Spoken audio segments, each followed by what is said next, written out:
আমি অনেক বাধা এবং অনিয়ম দেখেছি, যেটা এসেছে অনেক মহল থেকে, এবং যেই মহলগুলোর এখানে কোনো কাজ ছিল না, বুঝাতে পারছি, এবং আমি সেই মহলগুলোকে সরিয়ে দিয়েছিলাম। তো এখান থেকেই হয়তো কনফ্লিক্ট আসতে পারে। পরিবারের সদস্যরা সব মন্ত্রণালয়কে কন্ট্রোল করেছে, ওকে? মন্ত্রী মিনিস্টাররা নামে মাত্র, এখানে একজন না, অনেক পরিবার সদস্য আছে।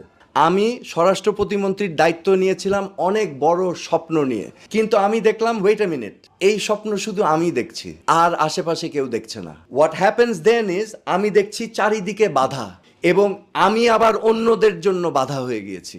বুঝাতে পারছি বিষয়টা? যারা এখানে স্বার্থান্বেষী মহল আছে, এবং স্বার্থান্বেষী মহল কে আছে এখন তো জনগণের কাছে স্পষ্ট হয়ে যাওয়ার কথা। আনফর্চুনেটলি আমি সরাসরি বলি, এটা একটা পরিবার কন্ট্রোল করেছে, পরিবার কন্ট্রোল করেছে সরকার, পরিবার কন্ট্রোল করেছে দলকে, পরিবার কন্ট্রোল করেছে